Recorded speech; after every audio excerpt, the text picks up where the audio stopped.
Let's go to the pass catchers here. Wide receivers and tight ends on the bye week. Of course, the Chargers once again coming up into this conversation. Ladd McConkey, Keenan Allen, QJ, Aronde Gadsden, the big four. Cortland Sutton, Troy Franklin, Jalen Waddle, Deebo Samuel, who had the touchdown in Madrid, and Zach Ertz. So we start with, and somehow, some way, Alec Pierce meets our threshold again. Oh my goodness. At 50. Jay, explain this to me. 51% available. That's a disgrace. It's a stain upon the industry that Alec Pierce remains so available. It's funny that we have these headings. Is it a stain upon the industry, or is it just a sign of your lack of influence? That's true. That's potential. I need to stick to like NBA most improved player markets. Yes. King of the court. You know how we often talk about like, oh, this is a brutal. Do you think that Joe, in addition to just killing your bank account, do you think the Joe Flacco winning comeback player of the year killed your, just like what, Jay? Because you talked all year about like how DeMar Hamlin was like the no-brainer. He came back from the dead. How does he not win this game? How does he not win this award? It was a good reminder not to go publicly all in on a minus 400 shot. There's just no upside. There's no upside for me. People view it as binary win or loss. You don't get any credit. In any case. Another bad look from Jay, by the way. Do we have this? Oh, there we go. Come on. That is Dr. Spock and Jay Croucher, twins. I'm telling you.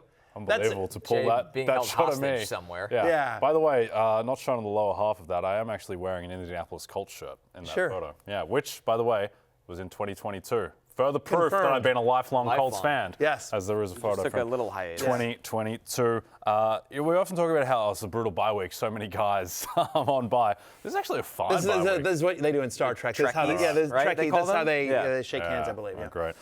Very manageable bye week overall. Like, there's not great kind of superstar players on bye between the Chargers, the Broncos, your Commanders, etc. But Alec Pierce, again, I think that his production was a little bumped by getting concussed against Tennessee, but when he's been out there, he has been fantastic. He is the best wide receiver. I think he's the best pass-catching option in this offense. And also, I think that the Colts, as their schedule gets tougher, they're 3.25 dogs effectively in Kansas City. They're probably going to have to throw a bit more than they want to because they want to lean on the run. But Alec Pierce, like we've said, he's going to get paid like a wide receiver one, and he's performing like Since week 7, he's the 17th best wide receiver on a points-per-game basis, out of the concussion, out of the bye. To your point, Kansas City, Houston, at Jacksonville, which isn't as much of a layup as we thought, and at Seattle. 3 of the next 4 are elite defenses, and Jacksonville, so to your point, all those defense, we're going to say, like, we'll take our chances with Daniel Jones in this package stack. We're not going to let Jonathan Taylor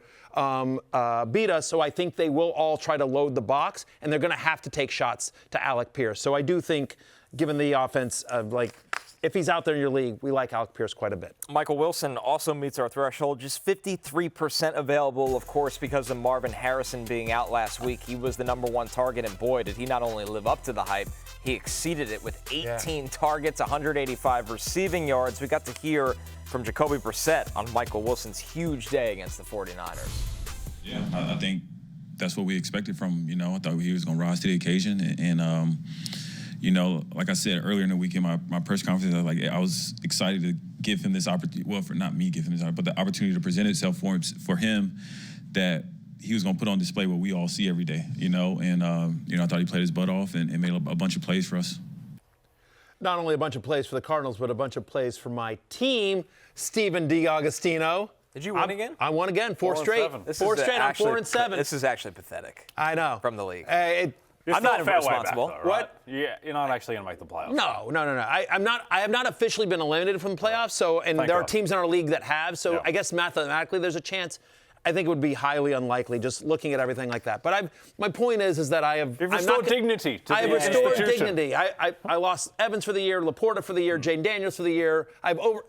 Might as well have lost Xavier Worthy for the year because he's unusable. Yeah. But I have I've persevered and I've managed to turn it into a mediocre team. Yes. As opposed to last place. The Cowboys last year. Everyone thought they'd completely collapsed when Cooper Rush came in, but no, you started winning a few little games here and there. That's right. Yeah. I'm like the Cooper Rush of our league. Yeah. There we go. Nice. Cooper Rush, a good title to have. Yeah, there you go. The Coopler. All right. Anyway, we like Michael Wilson quite a bit. Jacksonville allows the 4th most yards per game to perimeter wide receivers. We don't know yet the status of Marvin Harrison Jr., but certainly Wilson has earned himself a larger role. Also worth noting that Greg Dortch had a 70% route participation, went 6 for 66, caught the touchdown as well. So Dortch, if the human Dortch, if Wilson is not out there, worth taking a flyer to see if Harrison doesn't come back this week. Our last wide receiver is Darnell Mooney, 69% available. Nice. Upcoming schedule, Saints, Jets, Jay, where it hasn't been a good year for Darnell Mooney. He started out the year hurt in training camp. No Michael Penix, but there's just no one else, really. There is no one else. I'm not sure 100% it's going to matter because Darnell Mooney, he's pretty dependent on the deep ball, and I'm not sure his quarterback can throw it far enough to get him that deep ball. I think that it's going to be largely Bijan in the passing game, some Kyle Pitts as well, who Cousins has developed something of a rapport with last year. Darnell Mooney, I suppose he has to be rostered because he is by definition a wide receiver 1 on an NFL team, but outside of that, I wouldn't be expecting tremendous things. It's like being John Mechie. Yeah. Yeah, it's just, I'm not. I've had he might have a good game. I mean, listen, to your point, the schedule's really good the next 2 weeks, Saints and Jets, but kind of want to see it. I don't know. I haven't been impressed with Mooney this year. Haven't been impressed with the Falcons' offense overall. Haven't been impressed with Kirk Cousins at all. Like, there's just a lot here that you're kind of like, yeesh. I guess if you're desperate. Some other quick mentions here very quickly. Christian Watson, 20% target share last week. That was a season high. Obviously caught the 2 touchdowns. The rest of the guys are banged up here. How about Jaden Higgins, who finally seems to have moved up the depth chart here? Yep. You know, I'm not worried about Hutchinson or whoever. He's at least a 15% target share in 3 of the past 4, including 5 end zone targets. Finally, Luther Burden has bypassed Olamide Zaccheaus on the Bears depth chart. 61% route participation last week for Burden. We certainly love it. And how about Tyrell Shavers, tied for the team lead in targets in Week 11? You know, again, super small sample size, but I think he's impressed. He impressed in the preseason as well. Keon Coleman has been very inconsistent this year, Connor, and I don't know, if you're on the field with Josh Allen, potentially good things can happen. Yeah. I just wanted to mention him. Yeah, as we saw Josh Allen hold the ball for 1 million seconds and fire it down the field. That was an unbelievable play. Sick play, awesome throw. Hey, it's Matthew Berry from NBCSports.com and RotoWorld.com, and I want to thank you so much for watching whatever it is you just watched, or if nothing else, being too lazy to click out of the autoplay after this video started, after whatever it is you actually wanted to watch finished. But now that you're here, I'd like to take a moment here to ask you respectfully now, okay? I'm asking you respectfully to subscribe to the NFL on NBC YouTube channel.